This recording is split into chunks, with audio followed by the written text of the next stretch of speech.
Le député de Madagascar, Tchéji Mbunilen, a exprimé son opinion sur l'abus de pouvoir d'un sénateur envers un automobiliste à Nouzad samedi dernier.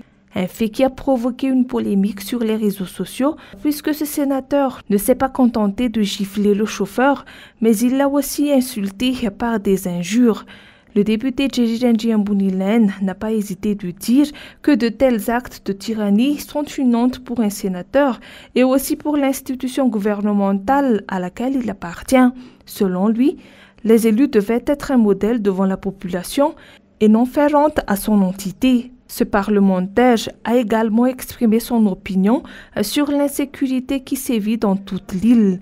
À la suite de cela, une commission d'enquête parlementaire a été établie et adoptée à l'Assemblée nationale mardi afin de faire la lumière sur la triste affaire d'Ikung, non seulement sur l'affaire et les massacres d'Ikung, mais aussi sur l'insécurité dans tout le pays. Les membres du Parlement procéderont bientôt à la nomination des membres pour former la commission de ce système d'enquête.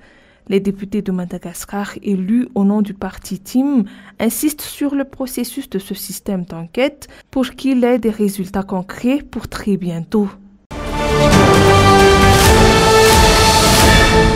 Un mois et demi après le début de la refonte de la liste électorale, beaucoup d'électeurs sont encore dans l'ignorance totale.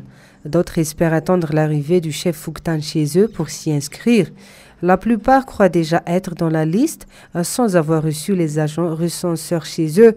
En outre, beaucoup d'agents recenseurs ne sont pas vus dans d'autres localités, comme dans une partie d'Amboutchmanzak, Andjanmanal ou même Andjavouang, d'après des personnes interviewées ici et là. La CENI jusqu'ici n'a pas tenu sa promesse, quitte à fournir des tablettes. Rien n'est acquis jusqu'ici, à part des problèmes concernant la refonte, sans parler d'une non-transparence qui met en doute les partis politiques. 2 personnes sur 5 ne se sont pas encore inscrites dans la liste électorale, d'après les interviews faites. La plupart sont des travailleurs, vendeurs ambulants et autres qui ne restent presque jamais chez eux, sauf le dimanche.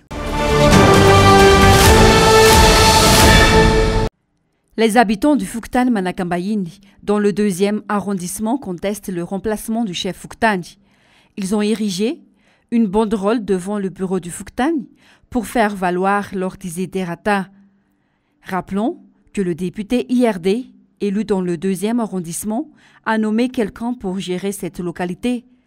Malgré la tension des riverains, la passation de service est tout de même tenue. Plus tard, lorsque le chef du Fouktan prend ses fonctions, l'incompétence se fait progressivement sentir. Il n'a aucun contrôle sur la gestion des riverains, ni sur les formalités administratives, selon les riverains qui se sont manifestés devant le bureau du Fouktan. Outre le manque de compétences en gestion, ce chef Fouktan nommé et sa famille ont également des comportements inappropriés envers la population.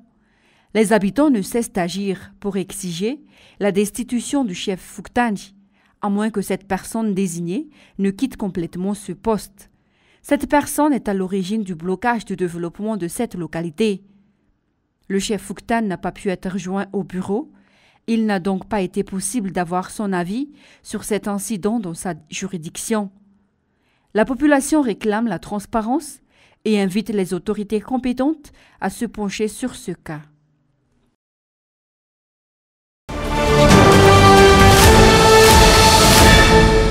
Cinq personnes sont sous mandat de dépôt, dont une à Tiefa et 4 autres à la prison d'Atanmour.